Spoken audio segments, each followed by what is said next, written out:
The Go Big Redcast. I'm your host, Honky, and I'm with Redcast Abby. Today I learned Patrick Mahomes is old, and I don't know what that makes me.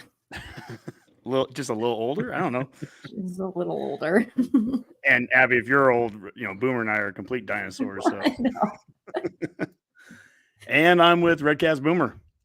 Well, I'm just excited to be here tonight, and I'm really looking forward to meeting the UNI equivalent of Joe Schmo this week. So hopefully their fans are listening too. Mac and I had the Matt's Rhule last night, and apparently I don't pay a lot of attention to what's going on in the comments while we're doing a show. It's hard to, manage that. But apparently it got a little out of line last night. So we had some people that were wanting to leave. So, yes, let's be respectful of each other, Redcasters. And if we have any Northern Iowa folks that are joining us tonight, let's welcome them with open arms. Is this where I tell you I'm actually a UNI alum? Are you splitting dual? Yeah. I got my master's. I got my master's at UNI. Yeah. So. Oh wow. Well, if Boomer and I, if Nebraska ever plays Doane, we'll run into that same issue. We got our masters there. So yeah. So if Tommy Frazier was the head coach at Doane there for a couple of years, although that didn't go so well. Anyways, let's see here. Before we get going here, Rob's going to be joining us in just a little bit, but we still want to talk about tomorrow night, the Husker Huddle. Abby, you're going to be having Amy Just on, the Lincoln Journal-Star sports columnist, as a special guest. Any idea what you guys plan to talk about? Do you want to give a couple of sneak previews or anything? Yeah, it'll be, I think, kind of an update on where we're at, where the women's sports schedules are at so far. We'll talk about the volleyball documentary because that got I had a lot of people ask to talk about that after it aired. And Amy wrote some great stories afterwards. So we'll talk about the documentary and the spring game and kind of early season things. And Amy's one of my favorite members of Nebraska media. And so I think even just an opportunity to get to know her a little bit better. Yeah, absolutely. That's going to be great. That's tomorrow night, 8:00 Central here. And then on Saturday at 1 to 3 p.m., we're going to do a pregame show. Rob and I are from the Beer House rooftop in Lincoln. So that's where we had our postgame show a couple weeks ago after UTEP. This one's going to be a pregame 1 to 3 o'clock, and we'll be up there on the top floor of the Beer House. Come on down, have some beer, eat some pretzels. They're amazing what they make there. So come down, enjoy it, and it'd be great to see you guys, Redcasters. And then comedians going to be allowed on the show? We're probably going to be a little more strategic with which comedians we allow on and not on during it. Wise. Good choice. That's a good idea. And last but not least, the Nebraska Oktoberfest that's coming up. Stinson Park, Omaha, Nebraska, September 21st at 12 p.m., featuring Barry Boyce Band, Angie Chris and the Polka Tunes, and the Rascal Martinez Band. And as we've been saying here, that September 21st, that Saturday, you're not going to miss any Husker football. Nebraska plays the night before against Illinois, so this is a great opportunity to go out there, be at Stinson Park, and watch it. So before we get into our Pump the Brakes and all the other segments that we have, just your initial thoughts here of the Colorado game. There's been a lot said about the last couple of days, but just want to hear from you, both of you. Boomer, I'll start with you. What were your thoughts with Nebraska, Colorado, 28-10, getting Nebraska to 2-0? First off, that was the game early on in the schedule that I think people had highlighted that it was either the must win or the game that really would prove where you were. Kind of as a team, and they passed that test, which is important because this is the kind of game they would have failed at for how many years in a row now. I mean, without a question, under different coaching regimes, different staffs, they would have lost games like this in the past and have many years. So that's a definite plus. And the way they just kind of came out early on in that game and just dominated it. I mean, it didn't look like Colorado had a chance from the start. I mean, that the first drive, the crowd was raucous. They couldn't catch passes, just simple, sideline passes, and they looked discombobulated from the start, and Nebraska looked like they were in control, of the game, and our D-line looked way bigger than their offensive linemen. So, I mean, it just looked completely mismatched out there, which was a definite plus. And the offense looked good, at least for that first half. There are issues, and, Rhule's brought those up too. I mean, special teams were, I'm going to bring that up regardless, but that is a concern. I mean, they did not play well They did have a, block field goal, great. And, Castaneda's getting some good return yardage, which is good. But And they had a good punt down to the 3 they yard did line. have a good punt. Yeah. But, there were a lot of bad. You can't miss, be missing field goals like that. I mean, that's a problem. You can't get, let kickoff returns go, because Colorado did have a good kickoff return. A game got the ball inside, on our side of the field, against a better offense that can cost you. You just and we had a punt block. I mean, those sorts of things, you just can't have that type of stuff. If you watch like the Oregon Boise game, just how critical special teams could be to a close fought game. I mean, it didn't play a big role in this because Colorado was outmatched and overwhelmed. But in a close game, that's going to be the difference, to win or lose. And that's got to be fixed. And Rhule said they're going to work on it, so we'll see what they can do. So, Abby, what were your thoughts? Kind of similar. I don't want to say that was a must-win game in the sense of the sky would be falling, but seeing this is gonna sound dumb, but I think now that the game is over, had we lost against that team, the sky would be falling.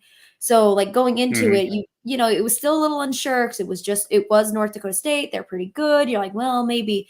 But yeah, man, that it's like Boomer said, it felt so the first defensive drive, I told Dustin, I was like, this is what happened last year. We, held them for a little bit and then things broke loose and then we scored and then held them. And, they just missed the most basic things. And then it was 4 plays in a row. He got sacked or something, or Shedeur got sacked.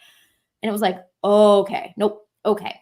Feel good, feel better. Okay. And then the second half came and it was probably 6 or 7 minutes left in the game before I finally believed that we were actually going to win. We weren't going to throw it away, shoot ourselves in the foot. And it didn't matter. Dustin kept saying there's not enough time. I mean, they have to score 3 or 4 touchdowns. There's not enough time. They're not going to do it. I'm like, no. You don't understand. You don't know what we've been through. They could do it. It could happen. It's going to happen. I feel like if we were real nitpicky, I would have loved that score to be higher. I think we could have just kept our foot on the pedal and ruined their season, even though I think we did. But that's nitpicky. I'm at a place now where I'm a win is a win, man. A win is a win. I don't care. So. It's funny. We have to get wins like this to eventually get over that. I've heard it called PTSD or whatever the Husker fans have. I'll go back to sitting in Boomer's basement back in 1995, the Nebraska-Miami Orange Bowl that Osborne won, and we'd lost 7 straight bowl games. And it literally wasn't until that last interception, Kareem Moss catches the bounce. I still thought in the back of my head, as well as we played that game, there's somehow Miami's just going to throw a deep ball. Some guy's going to catch it and run 80 yards and score a touchdown. Just that was beaten into my head that we just can't win that one big game. And then once we won it, then everything changed. The confidence. The next year when we played Florida, I thought we'd just cream them because, hey, that's what Nebraska does all of a sudden. It's amazing how quickly narratives can change and how quickly people can start to have expectations change. And that's something Mac and I touched on a little bit last night was, look at all of a sudden these power rankings that have Nebraska 3rd and 4th and 5th in the Big Ten. And Andy Staples has us the first 4 out of the playoffs already. It's we're 2 weeks into the season. And you know what? Maybe that's a good segue into pump the brakes because, pump the brakes means a lot of different things. But for me right now, some of this is just polls are crazy. I'll start with pump the brakes. Our preseason polls are dumb. They're so wrong. And then the rest of the season gets based around what is preseason. So Georgia Tech is this ranked team because they beat a top 10 Florida State, but they're not, but Florida State's not top 10. They're not a top 10 team. They've proven that, but yet, Georgia Tech was ranked last week because of that, but then they lose and now they're out of the rankings and now we've moved into them. And I'm ecstatic where Nebraska is right now through 2 games. I think we played great. I think if I was doing power rankings, I would put us 3rd or 4th in the conference. I think we've looked that good, but they also just don't mean anything right now. So I guess, other than just the fodder of talking about it, it's to me, pump the brakes is just the 2 weeks in talking about rankings and power rankings and stuff. Just, it seems silly. Boomer, how about some pump the brakes for you? Yeah, that was going to be my question, actually. Just just to kind of alleviate some of the concerns of homerism that we had is do we need to pump the brakes on Nebraska football right now? Like you said, we're 2-0, which is what you want to be, obviously. Mm-hmm. But are we a playoff team? Are we this great, world beater? I know we quasi-jokingly say, whenever any other team is playing that, it's early, but it looks like we're definitely going to win the Big Ten. For those of us that follow us on Twitter, we've had multiple of those tweets, somewhat in jest, but also somewhat serious. But like you said, it is early, and we'll talk about this some more, and just how these kind of early games will just kind of set the tenor for the entire feeling of the season, and just kind of that preseason vibe of teams. You get teams like Missouri in the top 10 who have played absolutely nobody so far, but they're almost a top 5 team in the country. Are they really? Well, that remains to be seen. So yeah, just, it's okay to drive with some earnestness here, but just be a little more careful. Everyone don't get too far ahead.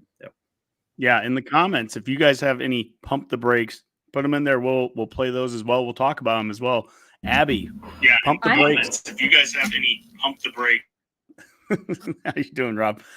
We're in the pump the brakes area, Rob. So Abby's up, and then you'll be up next, Rob. So Abby, pump the brakes, Abby. Yeah, I don't mean to just keep saying I agree, but that was my initial thought, was like, it's so easy to get this hyped up and like be this excited. And after that Colorado game, we all joked and we're like, "This is it. We're winning. Who's going to beat us?" Right? Mm-hmm. Like, we'll be 7-0 going into Ohio State. Let's go, right?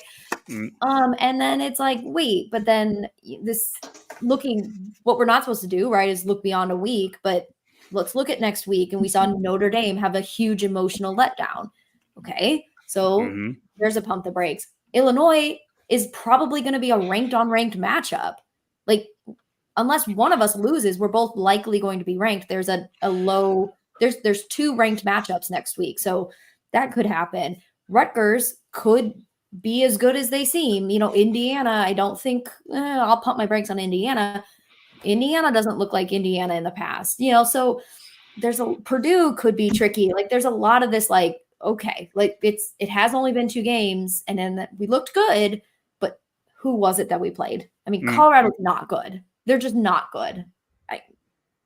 So I feel confident because it's like, we beat them. We finally did it. You're right. This was a game we would have lost in the past for a multitude of reasons, but there's those little things are still there. Our special teams are still there. We still, our second half offense was still a little sketchy at times. Like, there still are things that I think are valid reasons to be like, okay, let's not, we're not beating Georgia yet. So let's just chill for a second. Well, I think you brought up a couple really good points there, Abby. One of them, then, there is, in the past, we would have lost the game again last weekend, because when you play losing football, you lose. We would have 6 turnovers, and we would have been the much more physically dominant team that still loses because we made losing mistakes. But as Coach Rhule said in his presser, we're not playing losing football anymore. Now we're playing winning football. So we're kind of in that second tier where we need to get to, but third tier is championship. So we're playing some winning football now. And that came to fruit there. I think the Notre Dame example is a great one, because they come off that big win a week ago at A&M, and here's Northern Illinois coming into town. And I mean, who saw that coming? Nobody, right? And so, I think that Nebraska is going to do fine against Northern Iowa. I'm not concerned about us looking past anyone. I also think for fans, we talk about pumping the brakes in terms of, I think maybe the importance that people put on all these polls and stuff. But fans, go out and have a blast. Enjoy the heck out of the win against Colorado. No one's telling you to pump the brakes on that. Enjoy the heck out of it. But at the end of the day, the most important thing is to keep winning games week after week after week. And eventually those polls are going to mean a lot more. But I just think it's interesting that, for the playoff poll, that they came to that conclusion that we don't need to have this thing come out until October, or, early November, whenever it is. And really, that's the time it's important to have one of those. Right now, it's just talk. Boomer, did we have any comments come in for any pump the brakes? We had a few here. The BA Coaches Show, just no brakes here. I'm slammed on the gas, brother. So, yep, there we go. So, no worries there. He also brought up something else for you, Honky, that some of your viewers, him particularly, weren't even born in '95. So, to carry on with, feeling older than Mahomes. So, yeah. So, there's that. So, speaking of killing momentum, that about killed our momentum there, I think. Yeah, it's depressing. But yeah. It sure did. Yeah, Rob, how about you, man? What are you pumping the brakes on right now? I want people pump the brakes on looking forward to what our record's going to be this year. And I know that sounds crazy, but I am in win the next one mode. And that's where my Kool-Aid is focused, is on just the opponent that's in front of us, right? Because we are not in a position to be talking about beating teams like Northern Iowa when we're losing games to teams like Georgia Southern. I saw a thing today, somebody posted about like, hey, today is the anniversary of the Georgia Southern game, 2-year anniversary. And, basically we owe them a huge thank you because otherwise we'd never have Matt Rhule as our coach right now. You know what though? But so I'm saying we need to pump the brakes because we're not above losing to Troy or Northern Illinois or, any other lower FBS or FCS. And so people, let's just pump the brakes, win the next one. I'll tell you what, though, GBR. I think if Mac was on right now, Mac would be saying, he'll look past whoever he wants. He's a fan, but Yes. The team, the players, and this is what I think Coach Rhule also hit on. Players can't look past anybody, right? There's and Abby, to your point with Notre Dame there. I mean, if a player was, I don't know who Notre Dame's playing this weekend, but if players are looking towards that, Purdue. Oh, Purdue. Okay.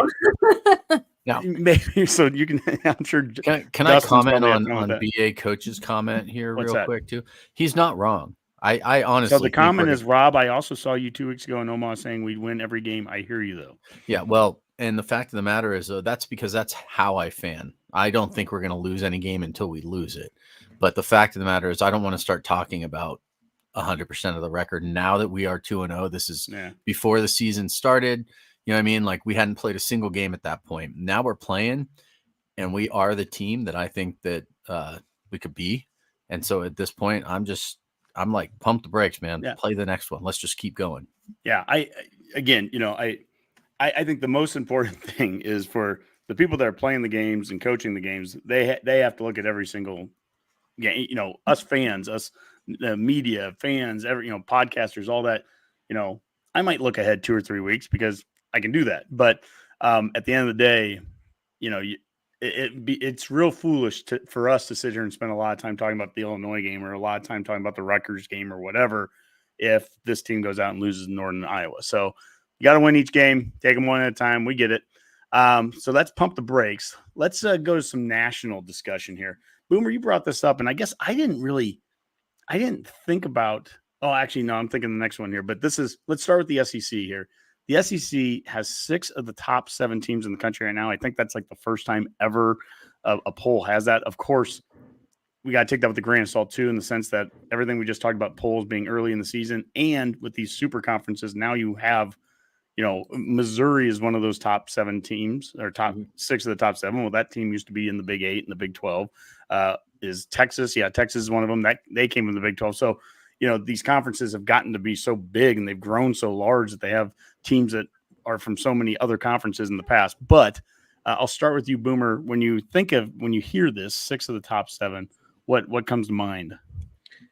Well, first off, I suppose it's just setting up the eventual narrative for, half the playoff being made up of SEC teams, once it comes to that, I'm sure we'll hear that kind of talk. And again, I think it's just part of the big problem with early polls. We kind of mentioned it earlier in the show about how what do these actually mean? I mean, nobody knows, but what this is going to do, it's going to set that narrative for the rest of the season. It's look at how tough the SEC is. They have all these top 10 teams, and I haven't looked at all their schedules.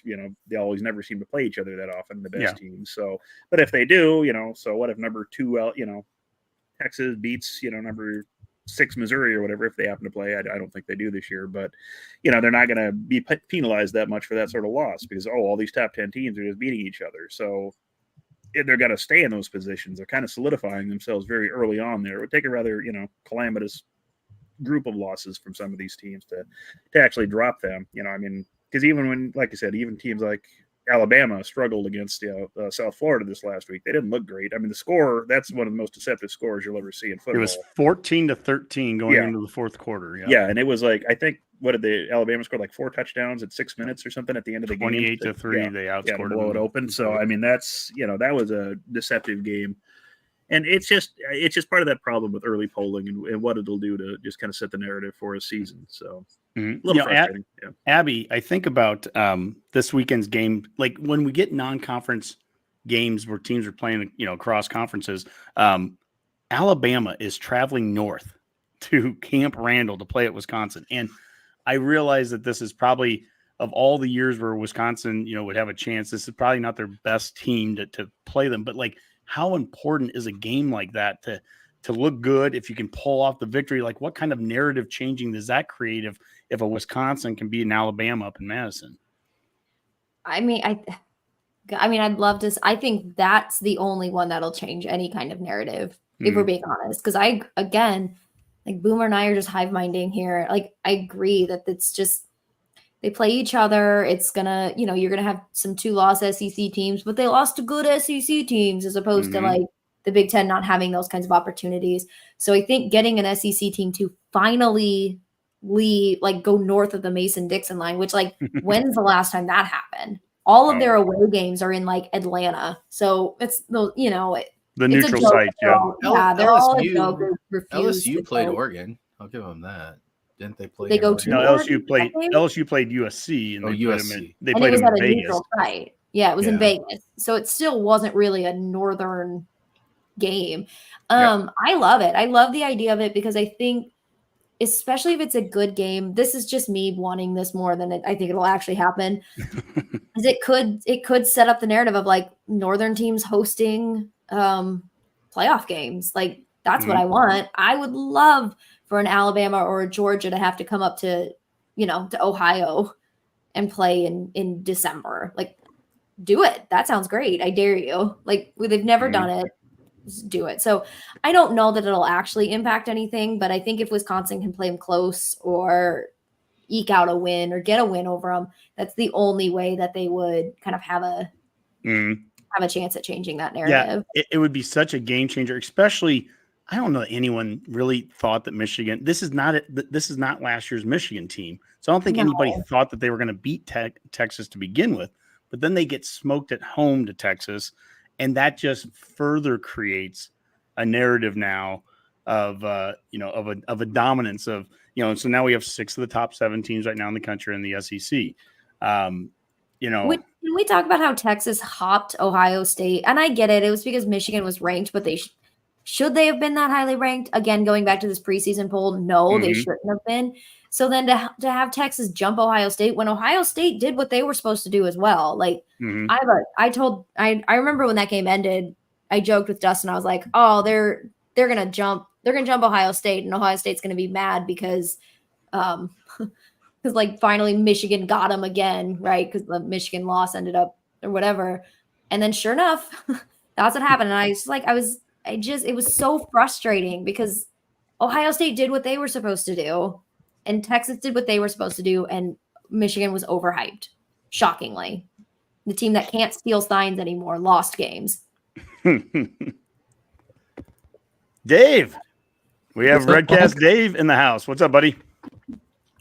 Going good, man. Going good. Just thought I'd check in. I listened to Matt's Rule last night. I heard you guys were doing a show. Thought I'd see what you guys are talking about. Yes. We may have a little mic. Are you guys hearing that too? The mic issue, or was that just me? I'll check it out on. Don't worry. All right, check going on with the show. Check it out. Rob, let's move on. Let's talk the next one here. This is former Pac-12 success. I'll start with you, Rob, on this. Boomer kind of laid it out there. Cal. Well, Boomer, what was the record right now of former Pac-12 schools that the former Pac-12 is currently 21-2 so far this football season. 21-2. Rob, can you guess the 2 losses? Jeez. Colorado to Nebraska. Lost one of them. Colorado to Nebraska, and it's one Oregon, of the Bay. Oregon has. I was going to say Stanford lost a game to. You're absolutely right. It was. Yeah, I can't remember who they lost to. TCU. TCU. So those are the 2 losses. That was a close loss too, if I recall. Back to these cross-conference games, Cal beat Auburn. To Abby's point of teams that don't go north of the Mason-Dixon line. Remember last year, Florida, for the first time since like the early 90s, left the state of Florida to play a non-conference game and they lost at Utah. Yeah. You know, where they play matters. It's one of the reasons I keep harping on this Wisconsin game where I'm like, you just never know. For, you know, first-time coach at Bama, but gosh, Bama just looks so much better in Wisconsin. But really hope. But anyways, to the Pac-10 or the Pac-12, the former success there, Arizona State, they're both undefeated right now. Utah's undefeated. Boomer, you know, what are your thoughts on the Pac-12 schools that have left and the success they're having right now? Well, it's just kind of interesting. I think it's depressing to all the, you know, Pac-12 fans out there. It's just what this conference could have been with better leadership, which they clearly were lacking for a long, long time there. You know, and it's just kind of goes to show that that's not necessarily what's going to keep a conference together. You know, how good teams are playing. It does all come down to individual schools and money, and you know how that's going to be split and shared, and TV deals and access to the playoffs. You know, it's just kind of the unfortunate thing, but it does show that there is good football being played out west, and I think that it's a good addition for the Big Ten to have some of those schools in here. And you know, they haven't all looked great. You know, Oregon's, again, been playing with fire every week, but, you know, they're still winning games, and USC has looked pretty solid. That's shaping up to be a fascinating quarterback battle, I think. Nebraska-USC will be a fun one to watch, you know, going forward. But, yeah, and again, it helps that narrative, just like we were saying earlier, of just having other teams beat, you know, SEC teams or, you know, winning in different locations. So there is that. All right. And Deion fallout. Boomer, this was also one of your requests here. Now we've talked a lot about Deion the last couple of days, obviously here in Nebraska. When you say fallout, I mean, what's the intention behind that? What fallout are you hearing?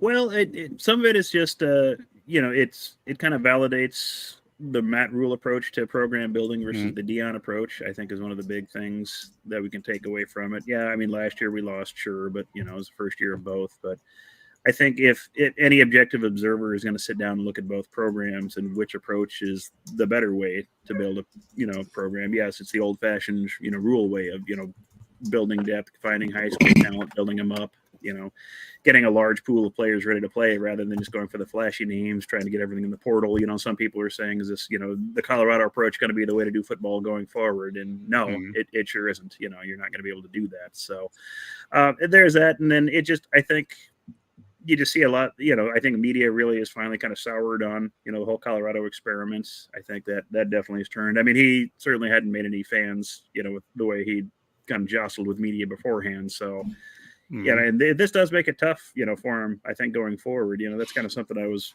you know, I think our Colorado fans or Colorado Redcasters probably hear a little more what the local media says about it. I can't imagine that's all that positive. You know, and I was just kind of thinking what the future is for him, or, you know, kind of what it means. I mean, if you had to ask the question, I mean, who's more likely to be at their current job next year? Is it, you know, Deion Sanders or, you know, Tony White? Who's more likely to still be in their job for very different reasons? Oh, well, that's true. Let's ask the two. I'll start with Dave and then I'll go to Rob. Let's ask the two people that live in Colorado. Dave, I'll go with you first. What has been, you know, boots on the ground there in the Centennial State? What has been the from the radio, local radio, and everything else that you hear? What's been the response to the beatdown that the Buffaloes took? Yeah, good question. Hopefully my audio is okay, Hunk. A lot of the local TV newscasts pretty down, pretty disappointed in the performance, and had their fun taking some jabs, I would say, at Deion and the team in general. I listened to a couple of Buffs podcasts afterwards just to hear their responses, and you know, I think they were pretty complimentary on Nebraska. They felt like they got out game planned completely. I think maybe they felt like they were probably better than what they showed, but they totally fessed up and said, hey, we got our butts kicked. And, you know, expressed a lot of concern on how to fix those things going forward. So a mixed bag, you know. I think the true diehard Buff fans are still on the wagon. A lot of the ones that jumped on the bandwagon last year are jumping off pretty quick, you know. And I think there's a real question, you know, I see Colorado. I really hard to read that team, right? I mean, I don't know at this point how good or bad they were, right? They could go 2-10 now. I don't know, right?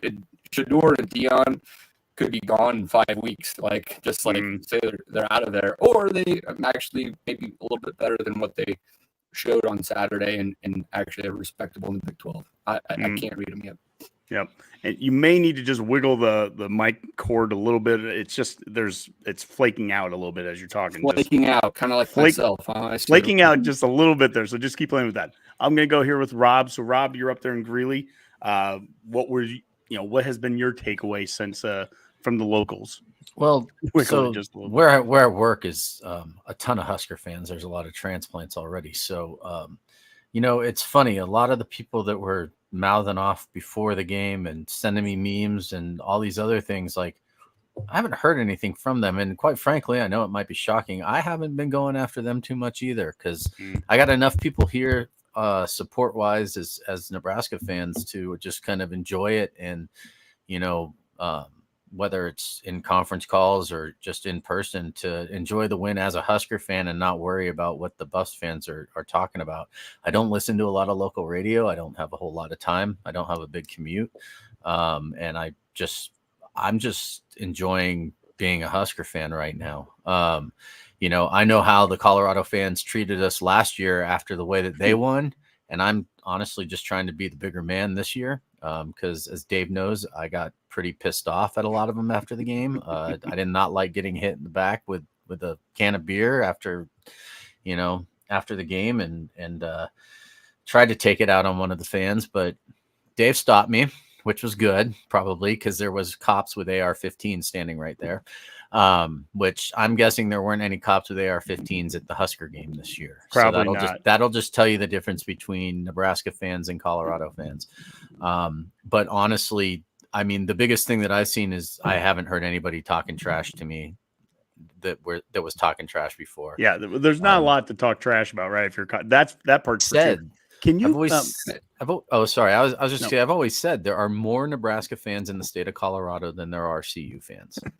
Probably true. I would just to finish that up, Honky, and again, hopefully my audio is better. But I think it was funny to see Sean Keeler of the Post.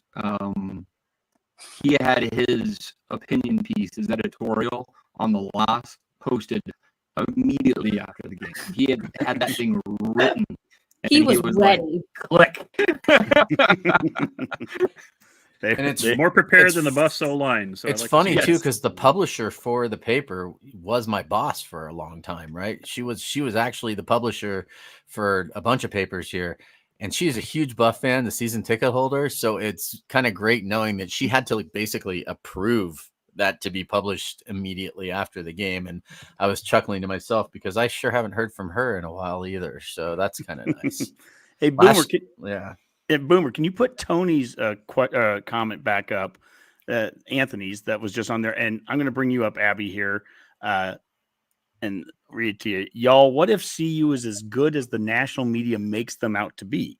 That would mean that we are easily the best team in the country then, right? And smiley face. But to his point, so Abby, to his point there, there was a lot of talk. They had Heisman #1 and Heisman #2 with Shedeur and Hunter. That there's talent. They still say there's all this talent, pro talent on the outside and everything.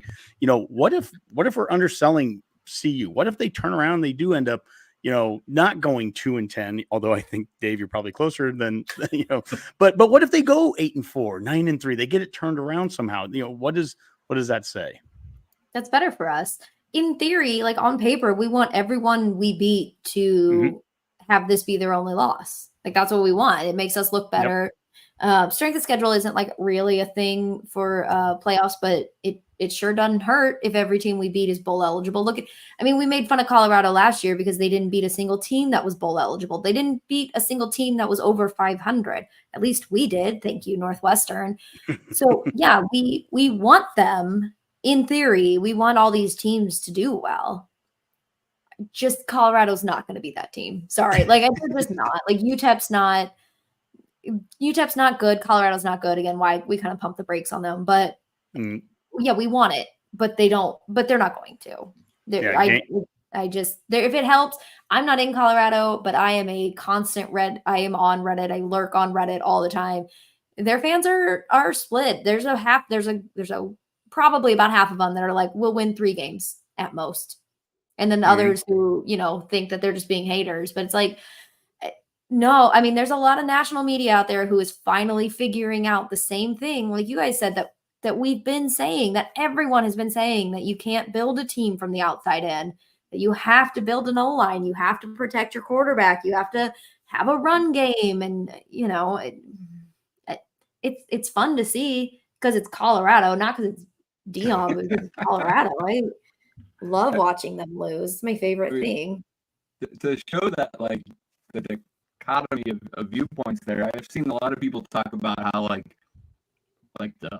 the book is out on Colorado, right? Like, if you want to figure out how to defend that Colorado offense, just follow the Nebraska playbook, right? Because they're not going to be able to run on you, dare them to. They're not going to even try probably, and you are going to, be able to defend all those receivers with extra backs back there. And it's essentially like saying the Big 12 knows how to play a pass-happy offense, and they're going to figure out to you really quick. That's the negative side of it. I've also seen the other side where, like, the Colorado defense really made some good halftime adjustments, and I think, Rhule and others have mentioned that they did some different things there. They put more guys in the box, and, we had some chances to put points on the board. We didn't get it done. So, I mean, their D coordinator, what's his name? Livingston? I keep on thinking he's the guy who's in Office Space, but I think it's Ron Livingston, not Rob Livingston. But he was pretty good. So maybe the Colorado defense might be better than what we expect, right? Or at least better coached. Mm-hmm. The point of, like, it's enjoyable to watch Colorado lose because they're a rival and they're not in our conference. We gain, other than the fact that we beat them. Yes, if they went 11-1, then we gain the advantage of being the one team that beat them. But, like, when Iowa lost last week, and I am not telling fans how to fan. I mean, we all got a snicker and enjoyment out of Iowa losing. But it probably, we want to have Ryan listening to Dave's audio. Thanks, put that back up there, Boomer. What did you say? Listening to Dave's audio is probably what opponent QBs here in the Loud Memorial Stadium. Okay, that's good. Is this better? Does this sound better?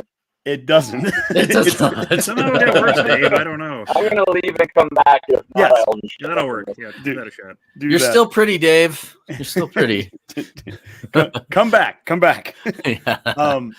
But no, to that point about Iowa, I'm not telling Husker fans don't cheer when Iowa loses, but, like, these are times where we need to have non-conference wins. That's what sets the narrative for the conference. And so when Iowa loses to Iowa State, then it's the Big 12 is better than the Big 10. And Nebraska has been guilty of losing these non-conference games for so long. That's why it felt so good last week to actually do something to benefit the conference there. It's one of the reasons I keep harping on the Wisconsin game, at least being close. I just hope it's a good game, if nothing else, because, it just, these things set the narrative so darn early in the season. It drives me crazy. But, man, it's looking like we got a ton of comments in here right now. This is great. Keep them coming.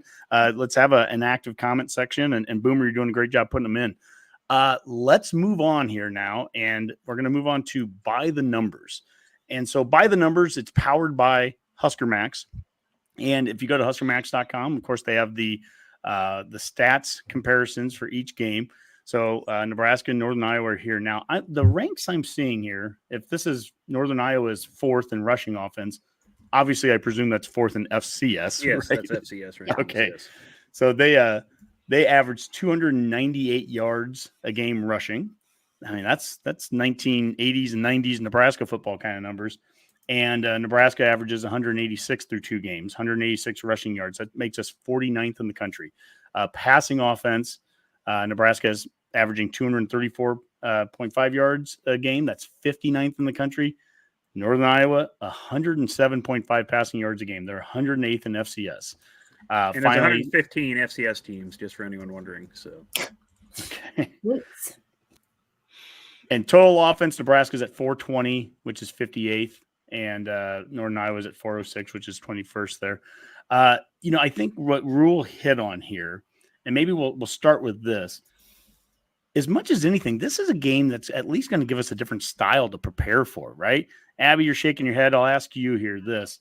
we've played 2 straight games of spread passing attacks, but this is the kind of game, whether we beat them 100-0 or whatever, we're going to have to prepare for this game. Like we're going to have to prepare for some teams that we're going to be playing later on in the season. Right. Yeah, I saw somebody say it on Twitter that this is going to be the best preparation for Big Ten play. Like not necessarily in terms of their size or anything, but the idea that there's going to be a lot of teams that try to just run the ball. And so and control the clock and all of that. So I think this is actually a really good game to get, not that I think our team needs a lot of help getting prepared for the Big Ten, but it is going to be a nice transition into Big Ten play for that reason. This is still a new segment for us, so we haven't really talked through how to use it. But maybe I'm going to put everyone kind of on the spot here, and then we'll do this moving forward. But if you could pick out one stat, and I'll start with you, Boomer, and then I'll go back around the room here. Boomer, if you could pick one stat that you want me to highlight here, and on the HuskerMax page, I mean, there's every conceivable stat that you could possibly have. So everything from time of possessions, and there's efficiency ones, and red zone offenses and defenses and sacks. I mean, if there was something you want to highlight, what would be something you want me to point out? Well, I think it'll be interesting just to see on our defense how they perform. If you go down to sacks allowed and look at Northern Iowa, how many sacks have they allowed all year? They've allowed 1. Yeah, none. They've had no sacks. They've none. None. Year. Yeah. Which, I mean, again, they're not a pass-happy offense. I don't think we're going to see them try to throw the ball a whole heck of a lot, although they might surprise us. And it'll be interesting to see, if they do, if our defense plays against the run like they did last year, and like I think they'll be able to do this year. Will they have to be able to pass, and will we be able to start recording sacks on them? Because they do have a good-sized offensive line. I think I heard in the radio today that almost all their old linemen are over 300 pounds, so they're probably bigger and a more effective offensive line than we saw against Colorado. So it'll be interesting to see how the defense performs against them, especially in the passing situations that do come up. Will we be able to record sacks against them? So this will probably be the closest thing we'll see to a Big Ten offensive line for easily in those first 3 games of the non-con schedule. So absolutely. Rob, how about you? What's a stat you'd want to look at? Well, quite frankly, the stat I'm looking at is the 2 teams that they played so far. I realize that these numbers, obviously, because when you compare them apples to apples here, you're like, wow, this could be a pretty good matchup. And yeah, their offensive line is a bunch of 300-pound guys. Our defensive line is a bunch of, I would say, like their pass efficiency defense, I think, would probably be one, because I'd like to know kind of what they're going to do against Riola. Is this going to be a game where we see maybe the passing game get opened up a little bit more, right? What does their secondary look like? And it's hard to tell. I mean, they played powerhouses like Valparaiso and St. Thomas, Minnesota. That's their 2 games that they've played so far. And I'm not trying to bring it down, and I know we're looking at it, but at the same time, I mean, they're rushing. They had a guy that rushed for 174 yards, but I'm guessing that he hasn't faced the polar bear. They haven't, he hasn't seen the polar bear or Ty Robinson yet. So it'll be interesting for me just overall from a stat perspective to see what I want to see like post-game stat. Quite frankly, what is their rushing game going to look like against us, against a Power 4 school that is now number 23 in the country?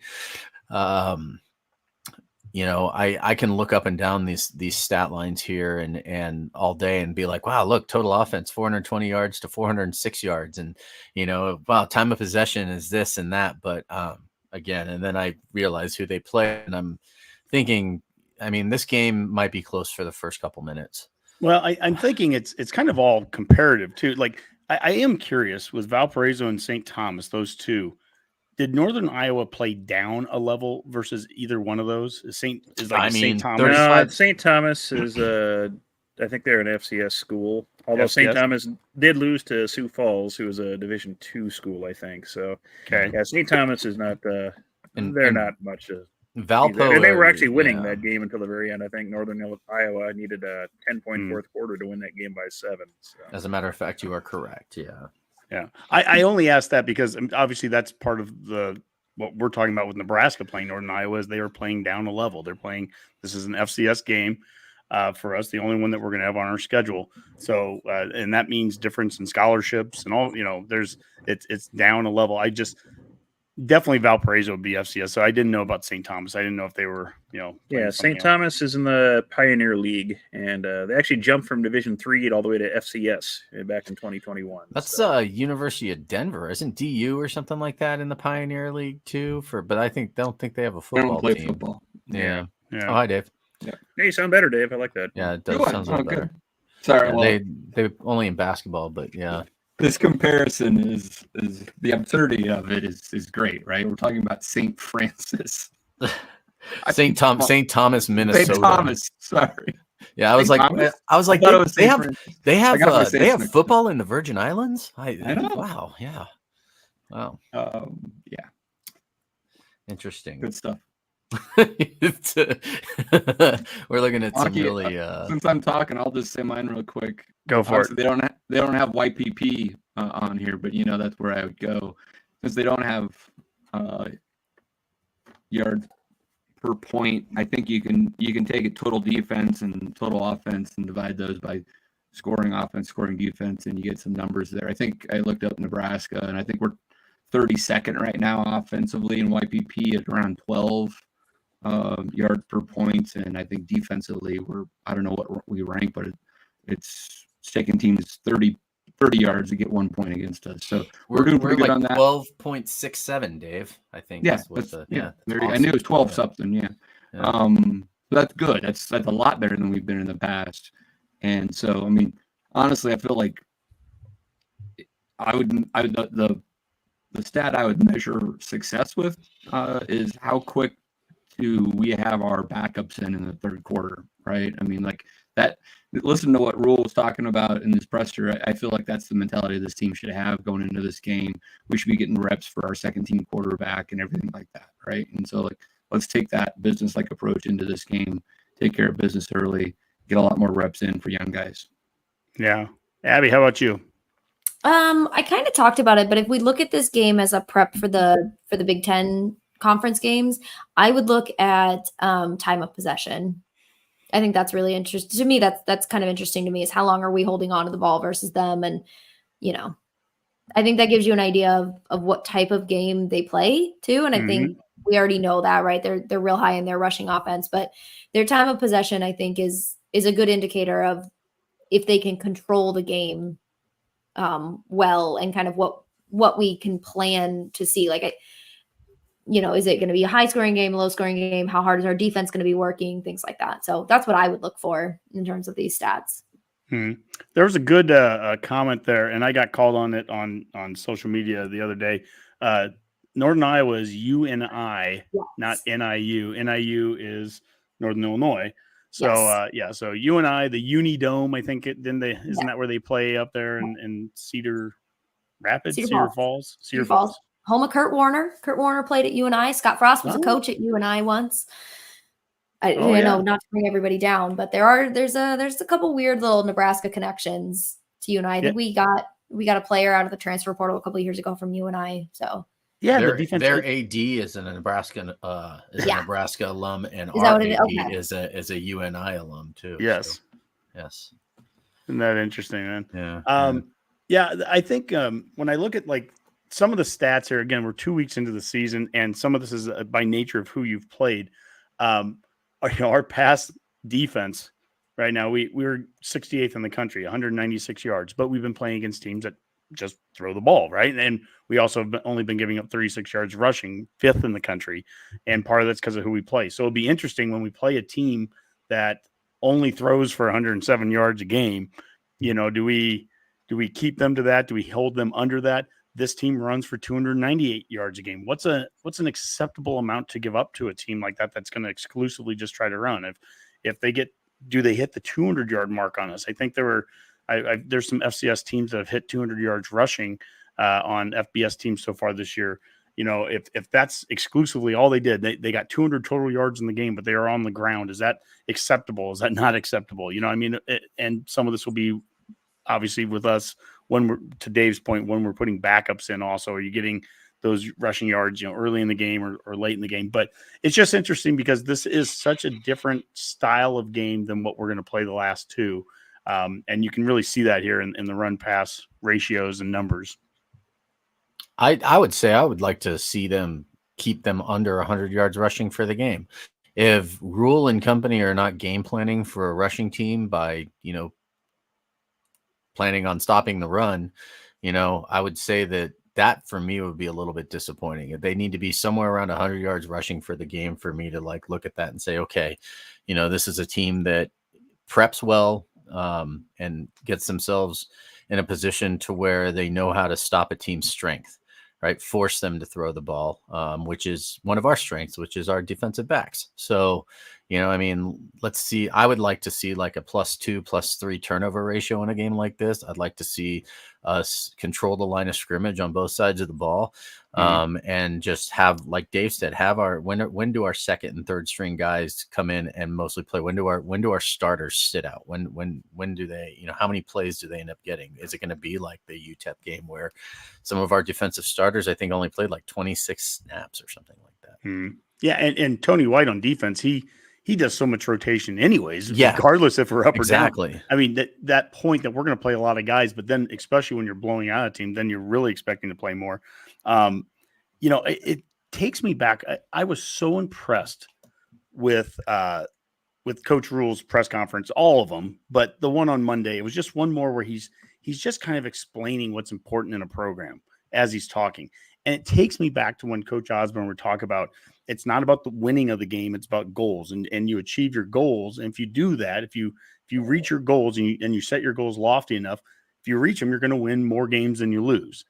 And if you reach all your goals and the team still beats you, you literally do as the prayer says, you cheer as the winner goes by. But that shouldn't happen very often. Coach Rhule talked about in the last game how we gave up 4 plays of 20 or more yards on defense. And our goal is to only have 2. So from that perspective, we've applauded this defense, this Husker defense, for the last 3 days since that game was done, for all the right reasons, for obvious reasons. But Coach Rhule would sit there and say, hey, that one of our goals, defensive goals, we didn't hit. And so, that's the point. I just love how he focuses on the right things, not on the final score, not on the win or the loss. It's what, are we setting the right goals? Are we working towards achieving those goals? And then are we achieving them? And so a lot of them we are, but there's ones that we haven't been. All right, Boomer, do we have any Oh, sorry, Abby? Isn't it fun to come out of games thinking that way? Oh, now? Gosh, yeah. I mean, it's such a relief. And I think sometimes how they're not, I don't even want to call them kids, but they feel like kids. Like there's people who don't know that. Like that was growing up. I remember that. Like I grew up in the 90s. So that was my childhood. So like going out of those games and that being even then the conversation of like, I can't believe we gave up that many yards. Oh, we still won. That wasn't the important. That wasn't the focus. It was like, I can't believe we did this. And so now to come out of a game against a rival, even if, again, not to heart, but like any rival game where the energy's up and the emotions are up, and to still be able to come out of it and say like, yeah, it wasn't good enough because we did this. Yep. I don't want to like bring up bad memories, but it reminds me of that 2021 Northwestern game where it was amazing, like lights out, such a good game. And Scott got up there and he was just like, no, we shouldn't have let him score. And I remember thinking like, that's it. Yes, that's it. That's the mindset we have to have. And so to be in that place now after a couple of weeks and not just 1 week I really love it. And I'm so happy that people that like younger fans get to kind of feel that feeling that, Yeah. Well, that game, that Northwestern game, night game, that was a electric atmosphere. Night games in Memorial Stadium are really special. From the very first episode of the Redcast, I think Dave had made a point about how we need these collective moments where people come and Husker fans come and you have these good moments where everyone's cheering together and these memorable things. And I think of every young kid that was in Memorial Stadium on Saturday night and like they're hooked. Dave from Husk Guys brought his 2 kids for the first time. They live in Tennessee and they're surrounded by volunteers and Titans and all that. And he brings his kids there and those kids are going to be hooked now. And they didn't understand Husker. They didn't understand why his dad was so nuts about the Huskers. They keep losing. And then they get to go and be in an environment like that. And just for everyone that was there, but also the collective Husker Nation that watched it on TV, watched it from Colorado, from wherever you were watching it from. I mean, what a great moment for Husker football with 6.3 million people watching it on NBC Saturday night. So that was definitely worth it. Boomer, do we have any other comments you want to go to before we get into the predictions powered by HuskerMax? Just a couple, kind of commenting on some of the stats they were looking for. BA coaches show just 200 yards total. Wouldn't give a darn how they came. So yeah, if you can hold a team to 200 yards in any facet, I think you take that. Granderson had another good stat to look for. Maybe tackles for loss, since you're going to be run heavy, so you may not see a whole lot of sacks. But how much of a push can our D line get against their O line and record sacks in the back or tackles in the backfield or tackles for loss? So that'll be definitely one worth keeping an eye on and kind of give you a clue of how they may perform and against more run heavy teams. So absolutely, I agree. All right, well, let's get to the NU-UNI. I even did it here. I did NIU. Geesh, Uni, the NU-UNI predictions powered by here. Boomer, can you edit that? Yes. Why don't you edit it while we do it? I'll keep talking. For a while. Yeah. So we're going to add this to the stage here. And on the HuskerMax page here, they have different predictions so far. It's early in the week. There's only 6 predictions. And also specifically for this week, we're not going to have a lot of difference. It's most people, probably 100% of the people are going to be picking Nebraska. Michael Severe here with Big Red Wrap-Up had Nebraska at 45-7. Jay Moore, Big Red Wrap-Up, had 48-10. Damon Benning, Big Red Wrap-Up, 40-7. SP Plus had us a 92% win probability. D Ratings has Nebraska a 95.8 win probability. Last but not least, ESPN FPI has Nebraska at 95.1%. Again, we'll go around the table with this. I'll start with you, Abby. Kind of give some predictions how you think the game's going to go, and then if you've got a score, give the score because. Yeah, our scores are going up on HuskerMax now. We did it last week, and I gave them 52-7, so I put a lot of thought into it. Abby, how about you? I'm gonna go 35-7 is my guess. I think we're gonna see backups in, and I think that is gonna end up having a little bit of a lower score. I think we'll go big in the first half again, and then with backups in, I think you'll start seeing probably fewer scores against them. But I think we'll give up a touchdown to them. I was going to follow up with that. What would be so if 35-7 is your score? What would maybe be the halftime score that you would envision with that? I mean, I'm thinking similar. I think it's 28-0. Mm-hmm. I just don't think we give up a touchdown in the first half, or if we do, I think it's all right. I think it's going to be a tale of two halves in of these teams. But I would guess, I think 28-0 going into half would be my prediction. Mm-hmm. Rob, Rob, what do you got? I think after last week's second half offensive performance, I think that this team is going to have a renewed focus on the offense itself, especially against a team like this.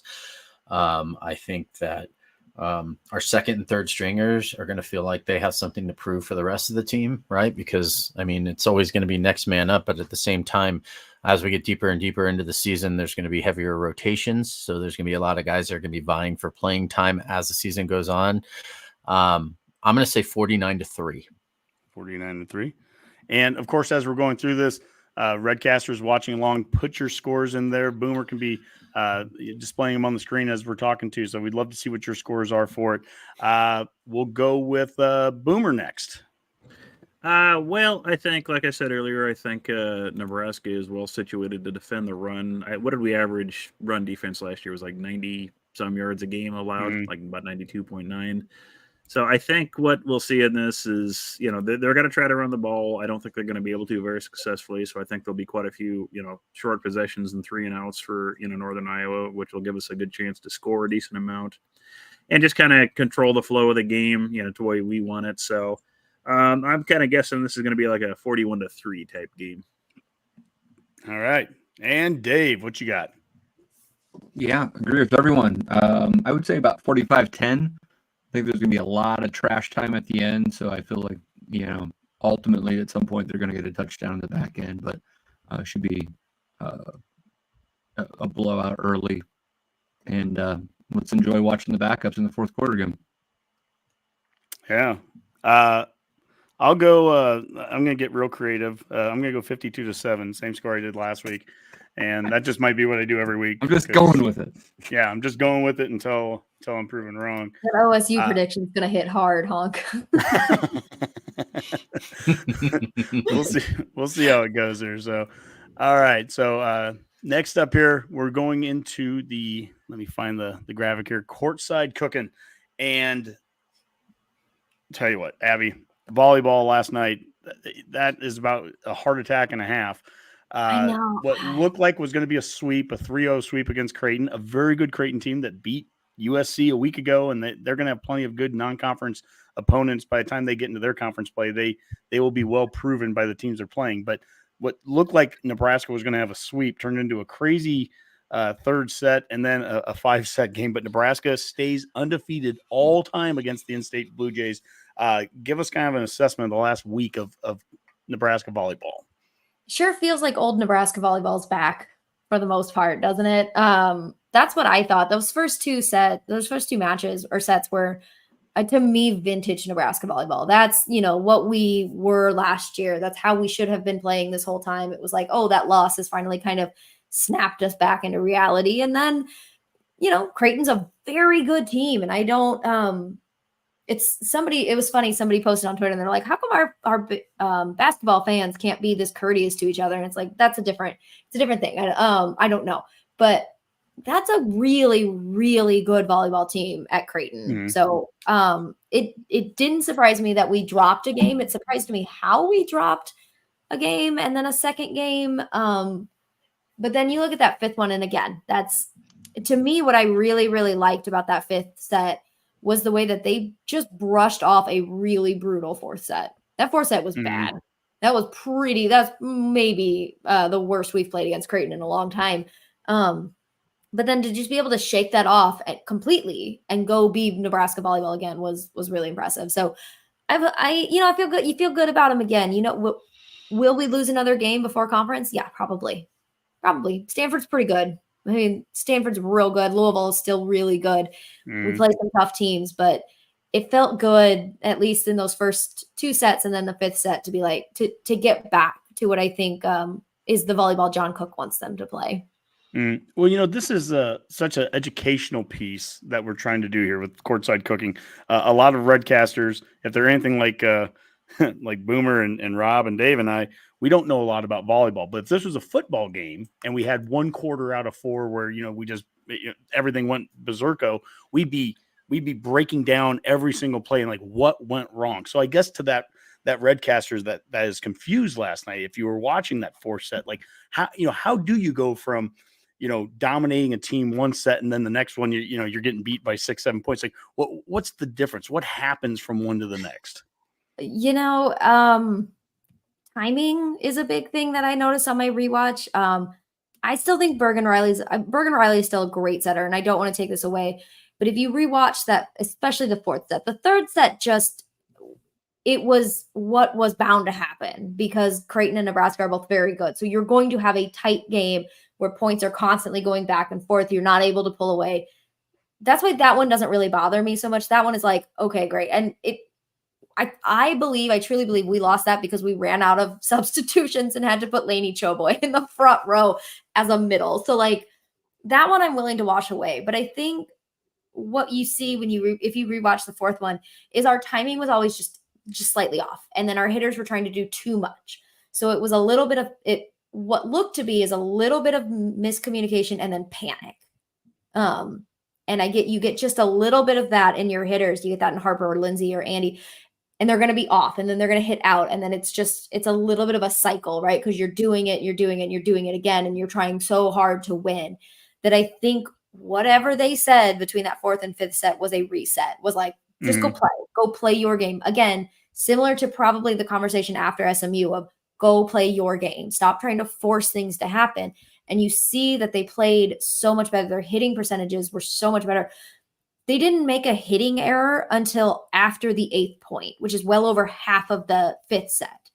Didn't make a single hitting error until that point. And I think we still only ended up with like 2 or 3 hitting errors in the fifth set. That's amazing. That's really difficult to do when hitting errors happen constantly because you're trying to avoid blockers. So I just think it's that. I think there's some timing stuff that for some reason with Bergen you'll see is still kind of rears its head every so often.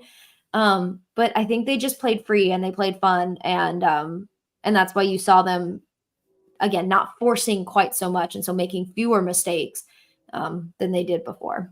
Mm-hmm. Boomer, Rob, step in if you guys have a question too. But the one that I have based off of something that you said, my sister's a big volleyball fan, and her friend Jen, her daughter plays at Wayne State, and big volleyball fans, both of them. And I've had this conversation with them. They've tried to explain to me kind of the strategy on substitutions. And you said we got out of substitutions there. What is the what are the rules on that, number one? And then what is the strategy? How do you get yourself in the situation that we were in last night where we couldn't substitute? How does that work? I think, Rob, correct me if I'm wrong. We figured it out. It's like 18 subs. 15 subs in college. It's 15 now. You get 15 subs a set. And so Lexi doesn't count as a sub. She's a DS. She can come in and out. That doesn't impact you.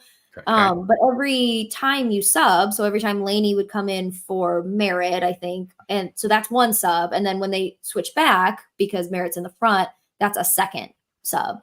And I think what you saw in that game was because it was so many just 1 point, there weren't runs. And we rotated so much that you had to just constantly put our defensive specialists in the back row, what makes our defense so much better. But because there weren't any runs and then the score got up into the 30s, it's just what would happen. It's just the natural thing of what would happen. So you either run the risk of, and I think John talked about it, is like, they thought they would be fine. Like they were 2 points away. They thought they had it. So they just left Lainey in. If that had happened earlier, they probably would have left Merritt in the back row or whoever. I think that's who Lainey came in for. They would have left whoever she came in for to probably play back row. So it was a little bit of, I don't want to say guessing, but it's kind of like gambling of like, we think we're going to get this done, so we don't have to switch her out. And then we didn't. So then we had to play her at the front row, which put us at such a disadvantage at times to only have at most a one-on-one block. So how do they rotate servers, Abby? Because like I try to pay attention, like see that rotation, but it's hard because of the way, like, basically I'm starting to understand the way they set up on defenses, like where they, where they place like Lexi on the court, for example, when they are basically hitting the ball to one side of the court and then they place her on the other side because that's about the only angle they're giving, right? So like she's always in the right place. And I just happen to be watching right now. Northern Colorado is playing CU in volleyball in the fifth set right now, and Northern Colorado hasn't had a hitting error yet on this entire. And I actually know that because you taught it to me, and they're winning. They're up 8-3 in the fifth set right now, and I can watch it off here. But like I still don't understand the rotation for serving, like how they switch people out on the serving side. That's you mean like how do they know who serves next? You know what I mean? That's all decided. And coaches will sub you in and out, so they'll make that clear before they go back. So there's not like a rotation from position wise that they do it. Like I don't know. When I was a kid, I remember like you just changed position when you played volleyball. Yeah. I'm sorry. Yeah, it's always back right is server. Okay. So if you're the back right position, if that's your starting position, you're the server in that. And then you'll rotate. But then because they have different base positions, they'll after the server serves, they'll move into different positions in the back row. But it's always that person who's in that. And they know that. So even when they go into their base positions, they know where they're supposed to be. And that's how they can not get those out of rotation errors or do, as was the case against, was that SMU that had that ridiculously long delay for that? Yeah. So it is a position. It's that back right, I think, as you're looking at the net. Yeah. And speaking of SMU, who Nebraska lost to, they just beat Baylor. Yeah, so they did. Baylor was ranked. So who knows? I mean, it might not be that bad of a loss at the end of the season anyways. They'll most likely be ranked if they keep. Are they ranked right now anyways, SMU? I'm sure they got ranked. They didn't get ranked after beating us. No, they should have been. They should have been ranked. I think they were like the first team out. So I'm sure they'll be ranked next week. I was amazed that they weren't ranked, to be honest. They look real good. They look very, very good. Not just because they beat us, but it's a solid team. Well, the other one we had, so we beat Creighton last week when we did the show. We had just gotten done sweeping the Citadel, so we swept Montana State on Saturday as well, 3-0. So, that has moved Nebraska. We are up to 6-1 on the season, 3-game win streak, 5-0 at home, 0-1 away, 1-0 on neutral court. And we have Arizona State is our next game. They play Friday, and that is another ranked matchup. I think Arizona State was 22nd last I saw. So that could be another ranked matchup for us. Yeah. So we're playing the Nebraska Classic, Arizona State, and then the Saturday will be against Wichita State. And then to your point there about the schedule here, we play Stanford at home. We beat them last year on the road. And then, so that's September 18th, next Wednesday. And then next Sunday, the 22nd, on the road at Louisville. Yeah. So it's going to be a big game. Oh, and that's the one that's on ABC as well. It's a big game. Whoa. Yeah. We'll see. It could be fun. Oh, they're 14. Thanks. Somebody just put that in the chat. ASU is 14. So also could be another good game. I haven't watched a lot of ASU. I don't know, but. I'll give you you probably know this, Abby, but who are the first two conference games that we play, Abby? Oh God, I don't remember. They're big, isn't it? It's totally appropriate. We have UCLA and USC coming to Lincoln. The two LA schools. What a way to kick off a Big Ten play. Wow. So normally this is like nobody else cares about this. I just realized that normally we end our last two games are like Wisconsin, Minnesota. Our last 3 games this year are Wisconsin, Penn State, Minnesota. We backload our conference games so hard. Like, I don't know why they do that. That stresses me out too much. It's for the ratings, Abby. It's for the ratings. Well, it says actually the last one's Maryland. Oh, it's Maryland. Oh, it's not Minnesota. Oh, thank God. Okay.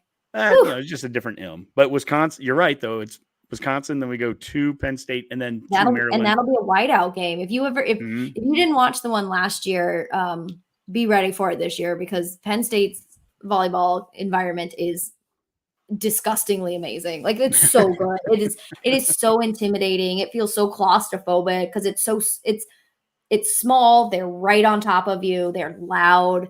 That'll be a fun game. And that point of ending at Penn State and at Maryland, that's something also for Redcasters to realize is that with the scheduling model now in the Big Ten and with 18 teams all across the country, if you're playing Washington, you're going to be playing Oregon in that same trip. If you're playing UCLA, you're playing USC. You have to do that. You have to schedule that way. And that's not just a volleyball thing. You're going to see that in a lot of, the Olympic sports as well. It's not football where you're doing a one-off game flying across the country. You're going to play as many as you can in that same region. So, so we, in fact, November 7th and 9th, we have an Oregon and Washington trip up to the Northwest. It'll be fun. It's a good time. Well, this was a good time too. And I think it's a good time to do parting shots here. And you know what? We're going to start with, we'll start with Dave. How about this? We got you here. So Dave, what's a parting shot you got? I am not used to farting shots. You know that, Honk. I know. Just, enjoying being on the show and talking Husker football. It was a fun Saturday. Looking forward to a few more. I do think that we as a fan base better get ready for some of these Big Ten teams to be gearing up for us. I think Indiana, Purdue, and Rutgers have been hearing enough about this 7-0, and they're going to be coming. So should be a fun month coming up. Mm-hmm. Yeah, it's interesting you say that because I just saw like one of the strength of schedule stats all of a sudden shows Nebraska has like one of the highest strength of schedules remaining. And again, that's just after 2 weeks of football. So like all of a sudden strength of schedules are changing from, what we're preseason to where we are now. That can look completely different in 2 weeks too, but as well. Friday night game should be ranked versus ranked likely. Illinois is 26 right now. They're not going to lose this week. So it's a good way to start the Big Ten slate. Absolutely. Abby, what you got? Okay, so I have 2, and I'm really sorry. I know. No, go for it. One is chasing 3 drops. So if you're one of the 400 some people who have been watching and you have not watched the new Chasing 3 episode like us, go watch it. And 2, I had 3, I'm just kidding. 2 is there are no torn allegiances, like go Big Red, go Nebraska. There's no UNI nonsense here. I've thrown out all my UNI stuff for the week. And 3, shamelessly still asking if anybody has tickets to that ASU volleyball game they don't want. I'm trying really hard to get Dustin to go to his first game at the to see Nebraska play live for the first time. So we are just doing all the things we're asking people. So if anybody knows of anybody, let me know. Redcast Rob. You know what? My parting shot is just that I am looking back to being back inside of you, Lincoln. I fly in. Can you say that differently? No, I cannot. I said it intentionally.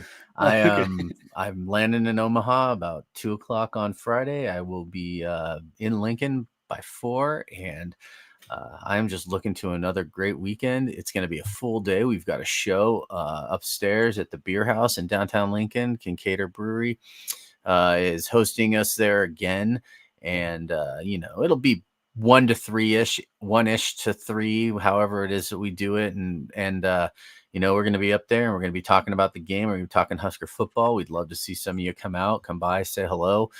We may have some special guests as long as you don't try to put on a comedy show for us while we're there. No more peanut butter jokes. Yeah. And, again, I want to show this one as well. Tomorrow night, Husker Huddle.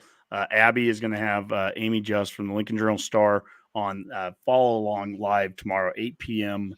On Thursday, September 2nd or 12th there. So that should be a great one. Boomer. Yeah. Oh, I'm sorry, Abby. Go. No, I'm so sorry. I don't mean to jump in. That should have been my parting shot. As always, if anybody has questions that they want to ask Amy, anything you want to talk about, also feel free to send me or the Redcast a message. Okay, Boomer. No problem. Okay, I just want to tell Abby, don't worry about having 3 parting shots. Honky usually has 5 to 7 on any normal show when he's not hosting. So 3 or so is nothing. So no, I don't have a whole lot. It should be an easy week for football. Well, I won't say easy week, but it's a game we should all expect to win. So I just wanted to give another shout out to our friends at 477 Distilling. I've been enjoying their summer gin again tonight. This is a cherry smash I threw together. So I'll throw a recipe on this on the Twitter feed as well, but just take your gin, shake it with the jam of your choice, maybe a little lemon juice, and strain into ice. And then you can add some fruit and have yourself a nice kind of late summer cocktail with whatever fruit you happen to enjoy, and a little 477 summer gin if you can find it. So. That's awesome. And for me, I said it last night on the match rule at the very end, but we just passed 34,000 plus followers in Redcast Nation, which is incredible. That jumped us past Kearney. We are now the 5th largest city in the state of Nebraska. And your next Grand Island, it's going to take a little while now. So, the next time I make one of these statements, it'll probably be a little ways away, but it blows me away every time we get to say that we've jumped another city and that we're getting that much bigger. But Redcast Nation, we really appreciate it. We appreciate all the viewers and the listeners and all the following that we've got from you over the years. And we hope to continue to have you follow along like you are tonight, even when Chasing 3 is going on up against us. Man, we keep finding all kinds of shows to go up against. Last night we were going up against volleyball, and apparently a presidential debate was going on. But now Chasing 3. But we appreciate it. Thank you so much, Redcasters, for following along. And that's another. Dave, do you want to say it?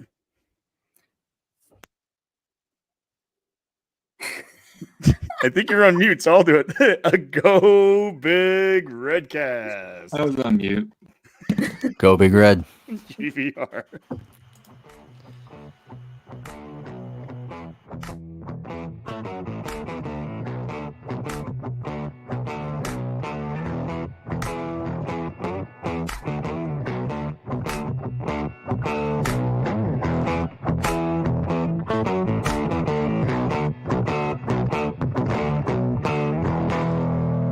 A Herd at Sports Network production.